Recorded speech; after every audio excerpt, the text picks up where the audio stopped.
ಜಾಸ್ತಿ ಆಯಿತು. ಸೊ ನಾವು ನಿರೀಕ್ಷೆ ಮೀರಿ ಫಲಿತಾಂಶ ಬಂದಿದೆ. ಸೊ ಗೆಲ್ಲಲಿಕ್ಕೆ ಸ್ಥಳೀಯ ಮುಖಂಡರ ಅವ್ರ ಪಾತ್ರ ವಿಶೇಷವಾಗಿ ಮತ್ತು KPCCಯಿಂದ ನೇಮಿಸಿದಂಥ ಮಂತ್ರಿಗಳು, ಶಾಸಕರು, ನಮ್ಮ ಪದಾಧಿಕಾರಿಗಳು ಕೂಡ ಸುಮಾರು ಚುನಾವಣೆಯಿಂದ ಕೊನೆಯವರೆಗೂ ಕೂಡ ಕೆಲಸ ಡೆವಲಪ್ಮೆಂಟ್ ಇರ್ಬೋದು, ಮೇಟಿ ಅವ್ರ ಮ್ಯಾಗಿದ್ದ ಅಭಿಮಾನಿ ಇರ್ಬೋದು, ಪಾರ್ಟಿ ಬೇಸ್ ವೋಟರ್ ಇದ್ದಾರೆ. ಸೊ ಇವೆಲ್ಲ ಕೂಡಿ ಗೆಲ್ಲಲಿಕ್ಕೆ ಆಗಿದೆ. ಒಂದೇ ಫ್ಯಾಕ್ಟ್ರಿಯಿಂದ ಗೆಲ್ಲಲಿಕ್ಕೆ ಆಗಿದೆ. ಎಲ್ಲ ಆಲ್ ಫ್ಯಾಕ್ಟ್ರಿ ಕೂಡಿ ಗೆಲ್ಲಲಿಕ್ಕೆ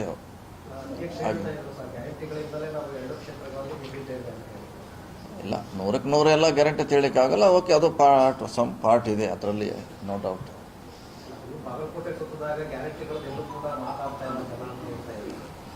ಇಲ್ಲ, ಅದೇ ಇಲ್ಲ, ಅದಕ್ಕೆ 100ಕ್ಕೆ 100 ಗ್ಯಾರಂಟಿ ಅಂತ ಹೇಳಲಿಕ್ಕೆ ಆಗಲ್ಲ. ಎಲ್ಲ ಕೂಡಿ ಅದು ಒಂದು ಪಾರ್ಟ್ ಇರ್ತದೆ. 10ರಲ್ಲಿ ಅದು 1% ಡೆವಲಪ್ಮೆಂಟು, ಮೇಟಿ ಅವರ ಅಭಿಮಾನ, ಪಕ್ಷದ ಓಟು,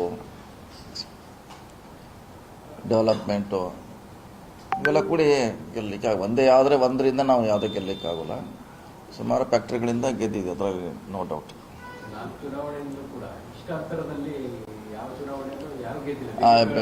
ಯಾರು ಇಷ್ಟು 10,000 ಅಷ್ಟೇ ಮ್ಯಾಕ್ಸಿಮಮ್.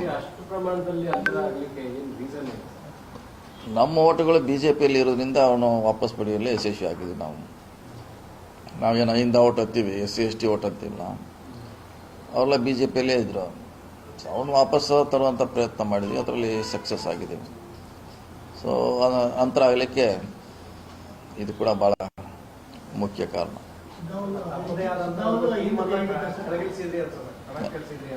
ಯಾವುದ್ರೆ ಹೌದು, ನಮ್ಮ ಟೀಮ್ ಕೂಡ ಸಾಕಷ್ಟು ವರ್ಕ್ ಮಾಡೋದ್ರಿಂದ 5 ಮತಗಳನ್ನು ಒಂದು ಕಡೆ ತರಲಿಕ್ಕೆ ಅಡಿಷ್ನಲ್ ಗೆಲ್ತಿದ್ವಿ. ಮಾರ್ಜಿನ್ ಕಡಿಮೆ ಆಗೋಯಿತು, ಆದರೆ ಇದು ಹೈಯೆಸ್ಟ್ ಆಗಲಿಕ್ಕೆ 5 ಮತಗಳನ್ನು ಒಂದೇ ಕಡೆ ತರಲಿಕ್ಕೆ ಸಕ್ಸಸ್ ಆಗಿದ್ದೀವಿ, ಯಶಸ್ವಿ ಆಗಿದೆ. ಸೇಮ್ ಶಿಗ್ಗಾಂವದಲ್ಲಿ ಏನಾಗಿದೆ, ಇಲ್ಲಿ ಕೂಡ ಅದೇ ರೀತಿ ವರ್ಕ್ ಮಾಡಿದ್ವಿ. ಇದು ಶಿಗ್ಗಾಂವ್ಗಿಂತ ಚುನಾವಣೆ ಇನ್ನೂ ಸುಲಭ ಆಗಿದೆ. ಅಲ್ಲಿ ಮಾಡಲಿಕ್ಕೆ ಸ್ವಲ್ಪ ಟಫ್ ಆಗಿತ್ತು ಅದು. ಸೊ ಇಲ್ಲಿ ಭಾಳ ಸುಲಭವಾಗಿ ನಾವು ಕೆಲಸ ಮಾಡಲಿಕ್ಕೆ ಅಲ್ಲಿ 5 ಮತಗಳು ನಮ್ಮನ್ನು ಗೆಲ್ಲಿಸಿದ್ವಿ. ಇಲ್ಲಿ ಕೂಡ ಅದೇ ಡೆಫಿನೆಟ್ಲಿ ಕಾಂಗ್ರೆಸ್ ಗೆಲ್ಲಬೇಕಾದ್ರೆ ಅದೇ ಅದಕ್ಕೆ ಮುಖ್ಯ ಬೆನ್ನೆಲುಬು ಸೂತ್ರ. ಅದನ್ನು ನಾವು ಕಾಪಾಡ್ಕೊಂಡು ಹೋಗ್ಬೇಕಷ್ಟೇ. 5 ವರ್ಗಗಳಿಗೆ ನ್ಯಾಯ ಕೊಡಿಸ್ಬೇಕು, ಅಧಿಕಾರ ಕೊಡಿಸ್ಬೇಕು. ಅದನ್ನು ನಮ್ಮ ಪಕ್ಷದವರು ಮಾಡಬೇಕು ಮುಂದಿನ 2 ವರ್ಷದಲ್ಲಿ ಹೆಚ್ಚಿನ ಪ್ರಮಾಣದಲ್ಲಿ.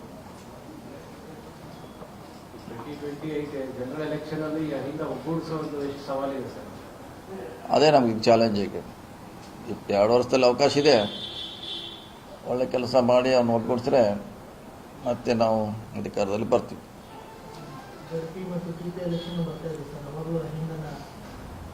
ಇಲ್ಲ, ಅವಾಗ ಮತ್ತೆ ಬೇರೆ ಆಗ್ತದೆ. ಮತ್ತೆ JDP TPಯಲ್ಲಿ ಮತ್ತೆ ಬೇರೆ ಆಗುತ್ತೆ. MLA ಬಂದಾಗ ಬೇರೆ ಆಗುತ್ತೆ, ಮತ್ತೆ MP ಬಂದಾಗ ಬೇರೆ ಆಗುತ್ತೆ. ಒಂದೇ ರೀತಿ ನಾಳೆ JDP TPಗೆ ಹಿಂಗೆ ನಿರೀಕ್ಷೆ ಮಾಡಲಿಕ್ಕಾಗಲ್ಲ. ಯಾಕಂದ್ರೆ ಆ ಲೋಕಲ್ ಫೈಟ್ ಅದು. ನಮ್ಮ ಓಟ್ ಆ ಕಡೆ ಹೋಗ್ತಾವ, ಅವ್ರ ಓಟ್ ಈ ಕಡೆ ಬರ್ತಾವೆ. 100% MLA ಅದಕ್ಕೂ ಮಾಡಲಿಕ್ಕಾಗಲ್ಲ. MLAಗೆ ಮಾತ್ರ 5 ಫ್ಯಾಕ್ಟರ್ ಮಾಡಲಿಕ್ಕೆ ಅವಕಾಶ ಇದೆ. ಅದು JDP TPಯಲ್ಲಿ ಮಾಡಲಿಕ್ಕೆ ಆಗೋಲ್ಲ. ಯಾಕಂದ್ರೆ ಅವನು 5ನೇ ಇರ್ತಾನೆ, ಅಪೋಸಿಟ್ ಲೋಕಲ್ ಆಗ್ತಾನೆ. ಅದು ಪ್ರಯೋಗ JDP ಮತ್ತು ಇದು MLA MP ಮಾಡಲಿಕ್ಕೆ ಅವಕಾಶ ಇದೆ.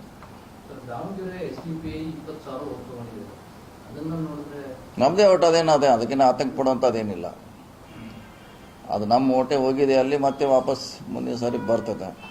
ಸೊ ಅದಕ್ಕೆ ಪಕ್ಷ ವಿರೋಧಿಗಳ ಕೈವಾಡದಿಂದನೇ ಕೈವಾಡದಿಂದ ಆಗಿದೆಯೋ ಅಥವಾ ಲೋಕಲ್ ಸಮಸ್ಯೆಯಿಂದ ಆಗಿದೆ ಅಥವಾ ಕ್ಯಾಂಡಿಡೇಟ್ ಅಷ್ಟೇನ ಪ್ರಬಲ ಇದ್ರಾ ಎಲ್ಲ ಸ್ಟಡಿ ಮಾಡಬೇಕಲ್ಲ ಯಾಕಾಯ್ತಂತ.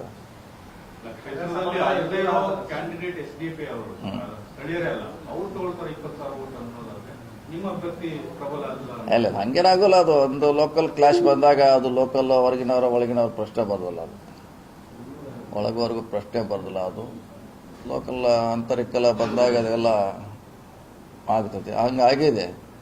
ಅದನ್ನು ಸರಿಪಡಿಸುವಂಥ ಸ್ಥಳೀಯ ಮುಖಂಡರು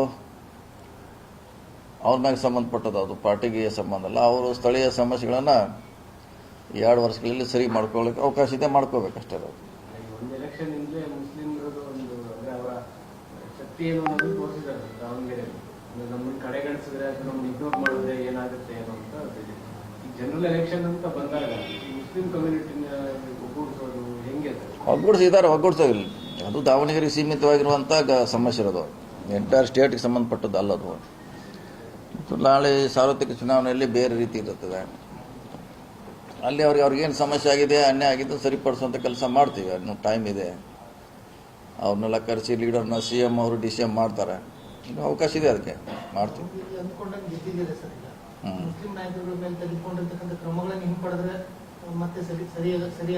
ಅದನ್ನು ಮಾಡ್ತಾರೆ. CM DCM ಅವರು ಇದ್ದಾರೆ, ಅವರು ಅದನ್ನು ಅವ್ರ ಗಮನಕ್ಕೆ ಕೂಡ ತಂದಿದ್ದೀವಿ. ಸರಿಯಾದ ರೀತಿಯಲ್ಲಿ ಅವ್ರನ್ನ ಆ್ಯಕ್ಟ್ ಮಾಡ್ತಾರೆ. ವೇಟ್ ಮಾಡೋದು ಏನು ಹತ್ರ ಮಾಡುವಂಥದ್ದು ಏನಿಲ್ಲ, ಕಣ್ಣಿಗೆ ಕಾಣ್ತದಲ್ಲ. ಕಿವಿ ಕೇಳಿದೆ, ಕಣ್ಣಿಗೆ ಕಾಣ್ತದೆ. ಏನೋ ಪರಾಮರ್ಶೆ ಮಾಡೋದು ನಮ್ಮ ಗೊಂದಲದಿಂದ ಅದು ಓಟ್ ಹೋಗಿದೆ ಅಷ್ಟೇ. ಅದೇನಾದ ಏನೋ ಸ್ಟಡಿ ಮಾಡಿರ್ತಾರೆ, ಎಲ್ಲ ಓಪನ್ ಟಾಕ್ಸ್ ಇದೆ. ಅದು ಯಾಕೆ ನಮ್ಮ ಓಟಲ್ಲಿ ಹೋಯ್ತು, ಏನು ಸಮಸ್ಯೆ ಆಗಿದೆ ಅಂತ ಎಲ್ಲರಿಗೂ ಗೊತ್ತೇ ಇದೆ. ಸೊ ಅದು ಸರಿಪಡಿಸೋಂಥ ಕೆಲಸ ಮಾಡೋಣ. ಅದೇನಂತ ಆತಂಕ ಪಡುವಂಥದ್ದು ಏನು ಅವಶ್ಯಕತೆ ಇಲ್ಲ ದಾವಣಗೆರೆ ಬಗ್ಗೆ.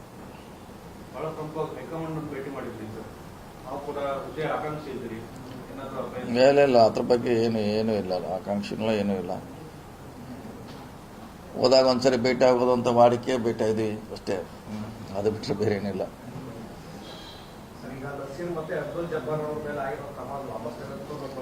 ಇದೇ ಹೇಳೋದು, ಅದು CM DC ಅವ್ರ ಬಗ್ಗೆ ಕ್ರಮ ವಹಿಸ್ತಾರೆ. ನಾವು ಕನ್ವಿನ್ಸ್ ಮಾಡಿದ್ವಿ ಅವ್ರಿಗೆ, ಅಧ್ಯಕ್ಷರು ಹೇಳಿದ್ದೀವಿ, DCM ಅವ್ರಿಗೆಲ್ಲರೂ ಕೂಡಿ ಹೇಳಿದ್ದೀವಿ. ಬಟ್ ಈಗ ಸುಲಭನ ಸರ್, 20,000 ವೋಟಲ್ಲಿ ಹೋಗಿದೆ, ಅಲ್ಲಿ ಸಪೋರ್ಟಿವ್ ಆಗಿದ್ರು ಅನ್ನುವಂಥ ಅಲಿಗೇಷನ್ಸ್ ಇದೆ, ಆಡಿಯೋ ಇದೆ, ಆರೋಪ ಇದೆ. ಇದೆಲ್ಲರ ಮಧ್ಯೆ ಸುಲಭನ ಸರ್? ಆಗಿದ್ರಲ್ಲ, ಹಿಂದೂ ಭಾಳಷ್ಟು ಜನ ಮಾಡ್ಯಾರ, ಪಕ್ಷದಾಗ ಅದಾರ ಇನ್ನೂ ಅವರು. ಹಿಂದೆ ಕೂಡ ಸಾಕಷ್ಟು ಜನ ವಿರೋಧ ಮಾಡಿದ್ರು ಕೂಡ ಪಕ್ಷ ಅವರಿಗೆ ಮತ್ತೆ ಅವಕಾಶ ಕೊಟ್ಟಿದ್ದಿರಲ್ಲ. ಇದು ಆ ರೀತಿ ನೋಡಂತ ಹೇಳ್ತು ಅಷ್ಟೇ ರೀ. ಸಾಕಷ್ಟು ಜನ ವಿರೋಧ ಮಾಡಿದ್ರು, ಅವ್ರ ಮ್ಯಾಗ ಆ್ಯಕ್ಷನ್ ತೊಗೊಳಕ್ಕಾಗಿಲ್ಲ. ಒಂದು ಸಾರಿ ಮಾಡಿರ್ತಾರೆ ತಪ್ಪು, ಮತ್ತೊಂದು ಸಾರಿ ಅವಕಾಶ ಕೊಡುವಂಥ ಫಾರ್ಮುಲಾ ಇದೆಯಲ್ಲ, ಇಲ್ಲಿ ಆ ಫಾರ್ಮುಲಾ ಅಡಾಪ್ಟ್ ಮಾಡೋಣ. ಹೇಳಿದ್ವಿ, ಆಲ್ರೆಡಿ ಹೇಳಿದಲ್ಲ, ಈಗಾಗಲೇ ಹೇಳಿದ್ವಲ್ಲ. ಈಗಾಗಲೇ ಅಧ್ಯಕ್ಷಕ್ಕೆ ಹೇಳಿದ್ದೀವಿ, ಈ ಚುನಾವಣೆ ಆಗಲಿ ಅಂತ ಹೇಳಿದ್ದಾರೆ. ಮತ್ತೆ ರಿಮೈಂಡರ್ ಮಾಡ್ತೀವಿ ಅವ್ರಿಗೆ. ಪಂಚರಾಜ್ಯ ಫಲಿತಾಂಶ ಮುಗಿತು ಸರ್. ನಮ್ಮ ಕರ್ನಾಟಕ CM ಕೃತಿ ಫಲಿತಾಂಶ ಯಾವಾಗ?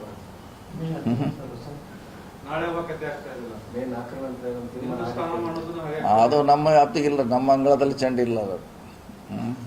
ನಿಮ್ ಚೆಂಡು KPCC ಕಡೆ ಹೋಗ್ಬೇಕಾದ್ರೆ ಅದು ಕ್ಲಿಯರ್ ನಮ್ಮ ಚೆಂಡು ಬಾಗಲಕೋಟೆಯಲ್ಲಿ ಇತ್ತು, ಅಷ್ಟು ಗೋಲ್ ಆಡಿದ್ವಿ, ಗೆಲ್ಲಿಸಿದ್ವಿ, ಬಂದಿದ್ವಿ. ಇದು ನಮ್ಮ ಕೈಗಿಲ್ರಲ್ಲ. ಇದು ಡೆಲ್ಲಿ ಅವರ ಅಂಗಳದಲ್ಲಿದೆ. ಅವ್ರು ಯಾವ ಡೇಟ್ ಹೇಳ್ತಾರೆ ನೋಡ್ಬೇಕು. 15 ಅಂತಾರೋ 10 ಅಂತಾರೆ, ಯಾವ್ದು ಗೊತ್ತಿಲ್ಲ. ಕರೀಲೇಬೇಕಲ್ಲ, ಬ್ರೇಕ್ ಹಾಕಲೇಬೇಕು, ಕರೀಲೇಬೇಕು. ಅದಕ್ಕೊಂದು ಏನು ಇತ್ಯರ್ಥ ಮಾಡಲೇಬೇಕು. ಎಲ್ಲಾದ್ರೂ ರಿಕ್ವೆಸ್ಟು, ಎಲ್ಲಾದ್ರೂ ಡಿಮಾಂಡ್ ಅದೇ ಇದೆಯಲ್ಲ, ಎಲ್ಲರೂ ಹೇಳಿಕೆ ಅದೇ ರೀತಿ ಇದೆ. ಸ್ವಂತಕರಿಗೆ ಅವರೇ ಹೇಳ್ಯಾರಲ್ಲ, ಮೊನ್ನೇನು ಹೇಳ್ಯಾರ, ಬೇಗ ಮಾಡ್ತೀವಿ ಅಂತ ಸ್ವಂತ ಅಧ್ಯಕ್ಷ ಹೇಳಿದ್ದಾರೆ. ಸೊ ಎಲ್ಲರೂ ಅದನ್ನೇ ಹೇಳಿದ್ದಾರೆ. ಆಗಬೇಕಲ್ಲ, ಮತ್ತೆ 2 ದಿವಸ ಕೊಡೋರು ಇನ್ನು. ಇದೇನೋ ಚುನಾವಣೆ ಇತ್ತು, ಓಕೆ, ಅದಾದ್ಮೇಲೆ ಬೇಗ ಆಗ್ಬೇಕಂತ ಎಲ್ಲರದ್ದು ಆಸೆ ಇದೆ. ಸೊ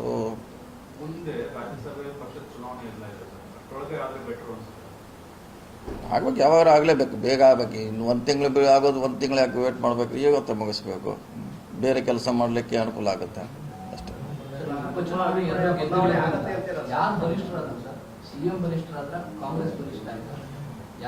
ಪಾರ್ಟಿ ಆಯ್ತು, ನಾವೆಲ್ಲ ಮಾಡೋದು ಪಾರ್ಟಿ ಕೆಲಸ ಅಲ್ಲ. ಇದರಲ್ಲಿ ಒಬ್ರು ಹೆಚ್ಚು ಮಾಡಿದ್ದಾರೆ, ಕೆಲವರು ಕಡಿಮೆ ಮಾಡಿದ್ದಾರೆ, ಕೆಲವರು ಅರ್ಧ ಮಾಡಿದ್ದಾರೆ. ಎಲ್ಲರದ್ದು ಪಾತ್ರ ಇದ್ದೇ ಇರೋದು, ಇಲ್ಲ ಅಂತಿಲ್ಲ. ಸೊ ಇದು ಪಕ್ಷ ಬಲಿಷ್ಠ. ಪಕ್ಷ ಇದ್ರೆ ನಾವಿರ್ತೇವೆ, ಇಂಡಿವಿಜುವಲ್ ಪ್ರಶ್ನೆ ಬರೋದಿಲ್ಲ ಇಲ್ಲಿ. ಪಕ್ಷ ಫಸ್ಟ್, ಆಮ್ಯಾಗ ನಾವಿಲ್ಲ.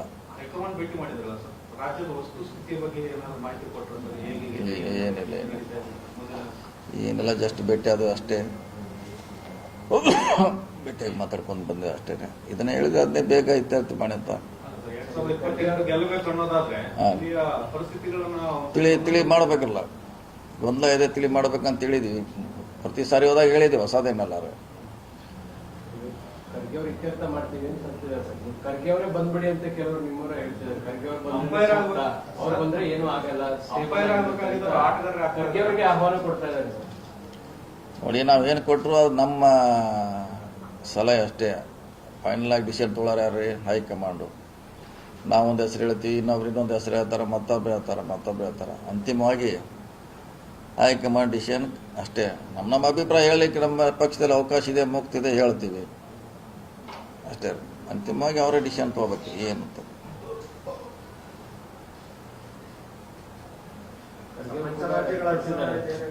ಖರ್ಗೆ ಅವರು ಕೂಡ ಸಿಎಂ ಬೈಕ್ ವ್ಯಕ್ತಪಡಿಸಿದ್ದಾರೆ.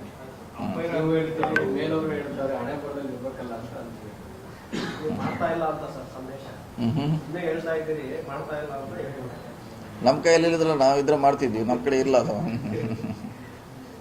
ನಮ್ಮ ಕಡೆ ಇದ್ರೆ ಎಲ್ಲರೂ ಡಿಸಿಷನ್ ತೊಗೊಳ್ತೀವಿ, ಇಲ್ಲ ಅದು ಇರೋದು ಹೈಕಮಾಂಡ್ನಲ್ಲಿ ಡಿಸಿಷನ್ ತೊಗೊಳೋದು. ನಮ್ಮಲ್ಲಿ ಏನಿದೆ ಏನಿಲ್ಲ. ನಮ್ಮ ಅಭಿಪ್ರಾಯ ಹೇಳ್ಬೋದು, ಸತ್ತರ ಇದು ಹೇಳ್ತೀವಿ. ಅದನ್ನು ಬಿಟ್ಟರೆ ಕೊಡಲೇಬೇಕು. ಸೆಕ್ಯುಲರ್ ಪಾರ್ಟಿ ನಾವು ಸ್ಟ್ರೆಂಥನ್ ಮಾಡ್ಬೇಕಾದ್ರೆ ಕೊಡಲೇಬೇಕು. ಈಗ ಅವರು ಸೆಕ್ಯುಲರ್ ಇದ್ದಾರೆ, ಮತ್ತು ಅವರು BJP ಬೇಕಾದ್ರೆ ಅವಾಗ ಅವ್ರ ಜೋಡಿ ಹೋಗಿ ಜೋಡಿಸ್ಬೋದಿತ್ತು. ಅವರೊಬ್ಬರೇ ಸಾಕಾಗಿದ್ರು, ನಮ್ಮ ಅವಶ್ಯಕತೆ ಇರಲಿಲ್ಲ.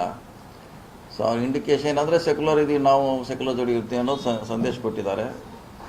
ಸೊ ಯಾರು ಸೆಕ್ಯುಲರ್ ಇದ್ದಾರೆ ಎಲ್ಲರೂ ಅವ್ರಿಗೆ ಮುಂದೆ ಹೋಗಿ ಸಪೋರ್ಟ್ ಮಾಡಬೇಕು, ಇನ್ಕ್ಲೂಡಿಂಗ್ DMK.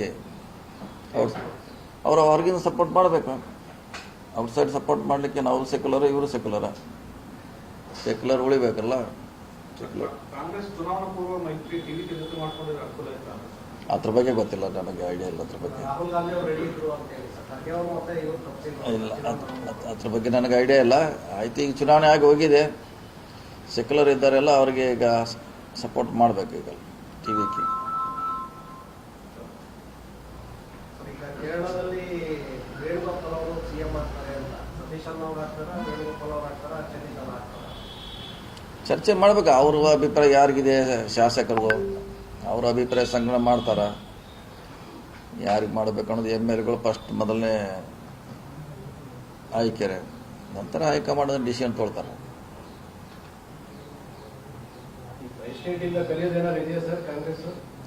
ಭಾಳಷ್ಟು ಕಲಿದಿದೆ, ಕಲಿಬೇಕು. ಈ 2 ಚುನಾವಣೆ ಗೆದ್ದೀವಿ ಅಂತ ನಾವು ಭಾಳ ಆಕಾಶ ಸತ್ತ ನುಗ್ಗದ ಅವಶ್ಯಕತೆ ಇಲ್ಲ. ಈ ಚುನಾವಣೆ ಬೇರೆ, ನಾಳೆ 28 ಚುನಾವಣೆ ಬೇರೆ. ಅದಕ್ಕೂ ಸಂಬಂಧ ಇಲ್ಲ. ಭಾಳಷ್ಟು ಕೆಲಸ ಮಾಡೋದು ಅವಶ್ಯಕತೆ ಇದೆ.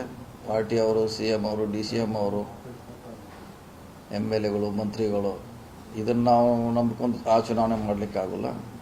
ಅದು ಭಾಳ ಟಫಾಗಿರ್ತದೆ. ಅದಕ್ಕೆಲ್ಲ ನಾವು ಪೂರ್ವ ಸಿದ್ಧತೆ ಮಾಡ್ಕೋಬೇಕು.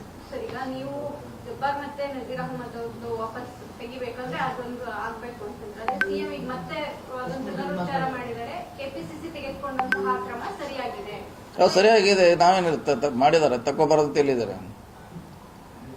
ಈಗ ಸಸ್ಪೆಂಡ್ ಹಿಂದೂ ಮಾಡಿದಾರೆ, ಭಾಳಷ್ಟು ಮಂದಿಗೆ ವಾಪಸ್ ತೊಗೊಂಡಾರೆ.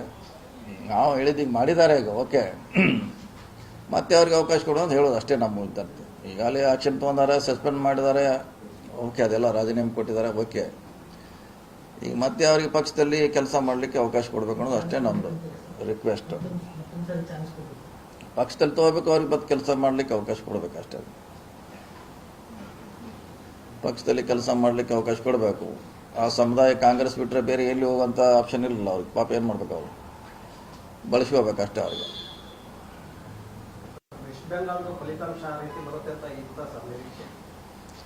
ನಿರೀಕ್ಷೆ ಇರಲಿಲ್ಲ. ಆದರೂ ಕೂಡ 15 ವರ್ಷ ಆಳ್ವಿಕೆ ಇತ್ತು, ನೆಗೆಟಿವ್ ಕೂಡ ಇತ್ತು.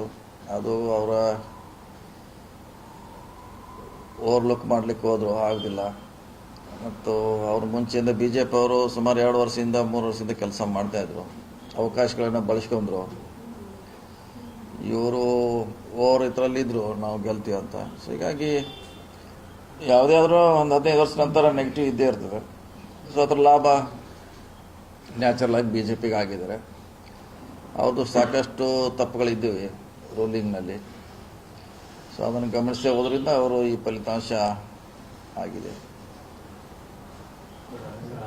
ಕಾಂಗ್ರೆಸ್ ಯಾಕೆ ಫೈಟ್ ಮಾಡಿ ಒಂದು ಸ್ಟೇಟ್ನ ಗೈನ್ ಮಾಡಕ್ ಆಗ್ತಾ ಇಲ್ಲ? ಬಿಜೆಪಿ ವೆಸ್ಟ್ ಬೆಂಗಾಲ್ ಫೈಟ್ ಮಾಡಿದ್ರು, ಒಡಿಸ್ಸಾದಲ್ಲೂ ಫೈಟ್ ಮಾಡಿ ಗೌರ್ಮೆಂಟ್ ಮಾಡಿದ್ರು. ಕಾಂಗ್ರೆಸ್ ಹಂಗೆ ಇಂಡಿವಿಜುವಲ್ ಫೈಟ್ ಮಾಡಕ್ ಯಾಕೆ ಆಗ್ತಾ ಇಲ್ಲ ಅಂತ. ಮಾಡಬೇಕು, ಅದೇ ಮಾಡಬೇಕು, ನಾವು ಅದನ್ನೇ ಮಾಡಬೇಕು. ಸರಿ ಸರಿ ಬಿ ಜೆ ಪಿ ಅವ್ರು ಹೆಂಗೆ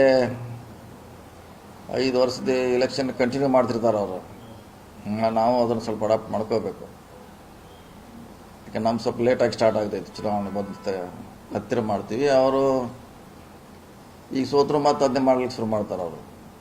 ಆ ರೀತಿ ನಾವು ಸ್ವಲ್ಪ ಭಾಳಷ್ಟು ಅಡಾಪ್ಟ್ ಮಾಡ್ಕೋಬೇಕು. ಬೇರೆ ಪಕ್ಷದಲ್ಲಿರುವಂಥ ಚುನಾವಣೆ ಹೆಂಗೆ ಮಾಡ್ತಾರೆ ಬೇರೆ ಸ್ಟೇಟ್ನಲ್ಲಿ, ಬೇರೆ ಪಕ್ಷಗಳು, ಅದನ್ನು ನಾವು ಕಲಿಬೇಕು. ನಮ್ಮ ಕಾರ್ಯಕರ್ತನ ಆ್ಯಕ್ಟಿವ್ ಮಾಡಬೇಕು. ಅವ್ರಿಗೆ ಹೆಚ್ಚು ಡೆವಲಪ್ಮೆಂಟ್ ಬಗ್ಗೆ, ಅದಕ್ಕೆ ನಮ್ಮ ಪಾರ್ಟಿ ಹೋರಾಟ ಮಾಡ್ತಿದೆ, ಸೆಕ್ಯುಲರ್ ಅಂದರೆ ಏನು, ಬಿ ಜೆ ಪಿ ಅವ್ರದ್ದು ಏನು, ಅವ್ರದ್ದು ಯಾವ ಬೇಸ್ ಮ್ಯಾಗ ಓಟ್ ತಗೋತಾರೆ. ಸೊ ಅದೆಲ್ಲ ನಾವೆಲ್ಲ ಭಾಳಷ್ಟು ಇನ್ನು ಕನ್ವಿನ್ಸ್ ಮಾಡಿ ನಮ್ಮ ಕಾರ್ಯಕರ್ತನ ಗಟ್ಟಿಯಾಗಿ ಮಾಡಬೇಕು ನಾವು. ಸೊ ಅವ್ರಿಗೆ ಸುಲಭ ಆಗಿದೆ ಚುನಾವಣೆ ಗೆಲ್ಲಲಿಕ್ಕೆ.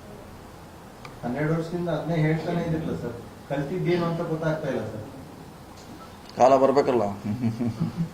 ಯಾಕಂದ್ರೆ ನಿಮ್ಮ ನಾಯಕರು ಚುನಾವಣೆ ಘೋಷಣೆ ಆಗಿ 2ನೇ ಹಂತ ಚುನಾವಣೆ ಇರ್ಬೇಕಾದ್ರೆ ಟ್ರಿಪ್ ಹೊರಟ್ಬಿಡ್ತಾರೆ ಸರ್, ಫಾರಿನ್ಗೋ ಇಲ್ಲ ಇಲ್ಲಿ ಯಾವ್ದೋ ಲೋಕಲ್, ಅವ್ರಿಗೂ ಚುನಾವಣೆಗೂ ಸಂಬಂಧನೇ ಇರಲ್ಲ ರಾಹುಲ್ ಗಾಂಧಿ ಅವರಿಗೆ. ಇಲ್ಲ, ಅದ್ರ ಬಗ್ಗೆ ಟೂರ್ಗೆ ಹೋಗ್ಲಿಕ್ಕೆ ರಗಡ್ಲಿಕ್ಕೆ ಅದೇ ಏನು ಸಂಬಂಧ ಇಲ್ಲ, ರಿಸ್ಟ್ರಿಕ್ಷನ್ ಯಾವುದು, ಅದಕ್ಕೆ ಏನು ಸಂಬಂಧ ಬರೋಲ್ಲ. ಚುನಾವಣೆ 24/7 ಪಾಲಿಟಿಕ್ಸ್ ಅಲ್ವಾ ಸರ್, ರಾಜಕಾರಣ. ಅದನ್ನ ಮಾಡೋ ಟೀಮ್ ತಯಾರು ಇವ್ರು ಆಗ್ಬೇಕಲ್ಲ, ಅವರು ಕ್ಯಾಪ್ಟನ್ನು. ಅವರೆಲ್ಲರೂ ಹೋಗ್ಲಿ, ನಾವು ರೆಡಿ ಆಗ್ಬೇಕಲ್ಲ. ಕಮಾಂಡ್ರು, ಲೆಫ್ಟಿನೆಂಟ್ ಕರ್ನಲ್ಲು ಇವರೆಲ್ಲ ರೆಡಿ ಆಗ್ಬೇಕಲ್ಲ. ಇವರು ಸೈನಿಕರು ಇವ್ರು ತಯಾರಾಗಬೇಕಲ್ಲ. ಇವ್ರು ಗಟ್ಟಿ ಆದ್ರೆ ಪಕ್ಷ ಗಟ್ಟಲ್ಲ, ಇವ್ರು ಮೊದಲು ಗಟ್ಟಿ ಆಗ್ಬೇಕು ನಮ್ಮ ಸೈನಿಕರೆಲ್ಲ. ಸೈನಿಕರಿಗೆ 3 ವರ್ಷ ಏನು ಕೆಲಸನೇ ಕೊಟ್ಟಿದ್ರು. ಸೈನಿಕರು ಪಾಪ ಗೆಲ್ಸಿದ್ರು, ನಿರ್ದೇಶಕರನ್ನೇ ಮಾಡಿಲ್ಲ, ಕಾರ್ಯಕರ್ತರ ರಾಹುಲ್ ಗಾಂಧಿ ಕಾರ್ಯಕರ್ತರು 3 ವರ್ಷ ಆಯ್ತು, ನಮ್ಗೆ ಇನ್ನೂ ಅಧಿಕಾರ ಕೊಡಲಿಲ್ಲ ಕಾರ್ಯಕರ್ತರಿಗೆ. ಅದನ್ನೇ ಈಗ ನಾವು ಮತ್ತೆ ಬಗೆಹರಿಸುವಂತ ಏನು ಹೇಳ್ತೀವಿ, ಹೋಗಿ ಡೆಲ್ಲಿಗೆ ಇನ್ಕ್ಲೂಡಿಂಗ್ ಅದು. ಒಂದು ನೀವು ಸಪ್ರೇಟ್ ಕೇಳ್ತೀರ, ಅದು ಸಪ್ರೇಟ್ ಇಲ್ಲ, ಎಲ್ಲ ಒಂದೇ ಪ್ಯಾಕೇಜ್ನಲ್ಲೂ ಇದೆ ಅದು. ಎಲ್ಲ ಪ್ಯಾಕೇಜ್